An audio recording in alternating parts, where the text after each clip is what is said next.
ಎಲ್ಲರಿಗೂ ನಮಸ್ಕಾರ. ನಾನು ನಿಮ್ಮ ಚೆನ್ನ. ಈ ಒಂದು ವಿಡಿಯೋದಲ್ಲಿ ಹರ್ ಘರ್ ತಿರಂಗ್ ಅಂತಂದರೆ ಪ್ರತಿ ಮನೆಯಲ್ಲೂ ತ್ರಿವರ್ಣ ಧ್ವಜ ಅಂತಕ್ಕಂಥ ಅರ್ಥ ಕೊಡುತ್ತೆ. ಹಾಗಾದರೆ ಈ ಒಂದು 10 ಸಾಲಿನಲ್ಲಿ ಇದರ ಹರ್ ಘರ್ ತಿರಂಗ್ನ ಮಾಹಿತಿಯನ್ನು ತಿಳಿಸ್ತಾ ಹೋಗ್ತೇನೆ. ಓಕೆನಾ, ಒಂದೊಂದಾಗಿ ತಿಳಿ ತಗೊಂಡ್ವಾ. ಮೊದಲನೇ ಪಾಯಿಂಟ್, ಭಾರತವು 75 ವರ್ಷಗಳ ಸ್ವಾತಂತ್ರ್ಯವನ್ನು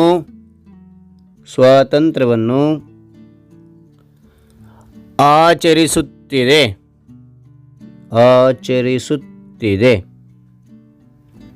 ಮತ್ತೊಮ್ಮೆ ನೋಡಿ, ಭಾರತವು 75 ವರ್ಷಗಳ ಸ್ವಾತಂತ್ರ್ಯವನ್ನು ಆಚರಿಸುತ್ತಿದೆ. ಎರಡನೇ ಪಾಯಿಂಟ್, ಮನೆಯಲ್ಲಿ ಭಾರತದ ರಾಷ್ಟ್ರಧ್ವಜವನ್ನು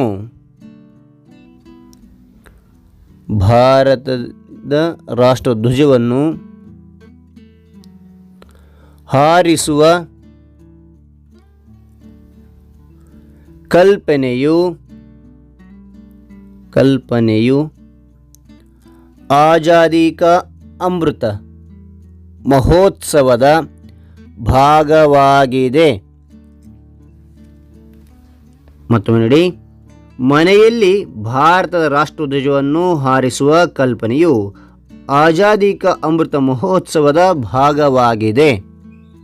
ಓಕೆ, ಅದಾನಂತರ ನೋಡಿ ಮೂರನೇ ಪಾಯಿಂಟ್, ಈ ರಾಷ್ಟ್ರವ್ಯಾಪಿ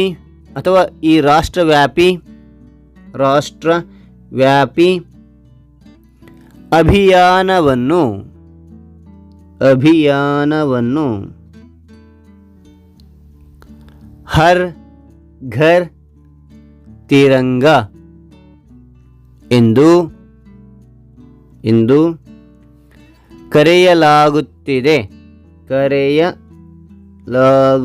ಕರೆಯಲಾಗುತ್ತಿದೆ.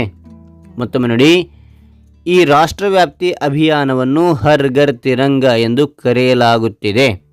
ನಾಲ್ಕನೇ ಪಾಯಿಂಟ್, ಇದನ್ನು ಭಾರತದ ಕೇಂದ್ರ ಸರ್ಕಾರವು ಪ್ರಾರಂಭಿಸಿದೆ.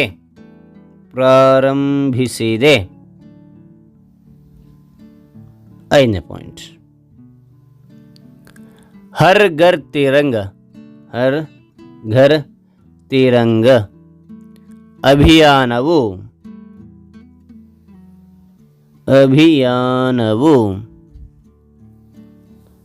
13 ಆಗಸ್ಟ್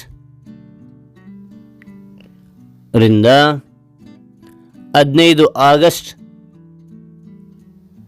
2022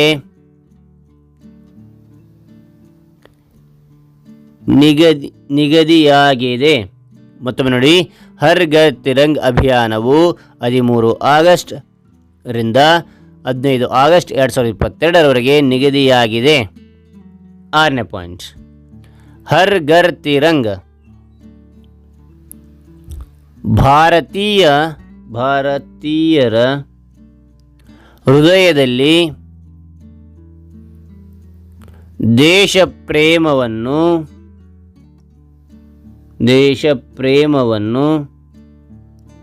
ಮೂಡಿಸುತ್ತದೆ. ಮತ್ತೊಮ್ಮೆ ನೋಡಿ, ಹರ್ ಘರ್ ತಿರಂಗ್ ಭಾರತೀಯರ ಹೃದಯದಲ್ಲಿ ದೇಶ ಪ್ರೇಮವನ್ನು ಮೂಡಿಸುತ್ತದೆ. ಏಳನೇ ಪಾಯಿಂಟ್, ಈ ಕಾರ್ಯಕ್ರಮವು ಎಲ್ಲರಲ್ಲೂ ರಾಷ್ಟ್ರಧ್ವಜದ ಮೇಲೆ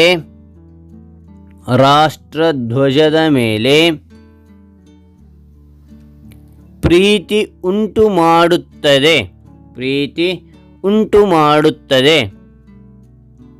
ಈ ಕಾರ್ಯಕ್ರಮವು ಎಲ್ಲರಲ್ಲೂ ರಾಷ್ಟ್ರಧ್ವಜದ ಪ್ರೇಮ ಉಂಟು ಮಾಡುತ್ತದೆ.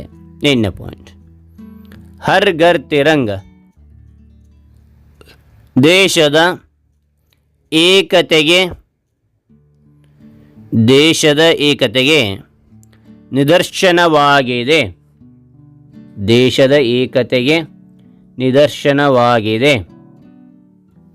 ಮತ್ತೊಮ್ಮೆ ನೋಡಿ, ಹರ್ ಘರ್ ತಿರಂಗ್ ದೇಶದ ಏಕತೆಗೆ ನಿದರ್ಶನವಾಗಿದೆ. 9ನೇ ಪಾಯಿಂಟ್, ಈ ಕಾರ್ಯಕ್ರಮವು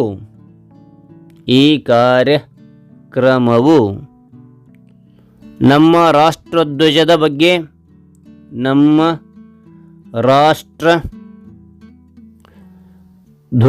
ಬಗ್ಗೆ ಜಾಗೃತಿ ಮೂಡಿಸುತ್ತದೆ.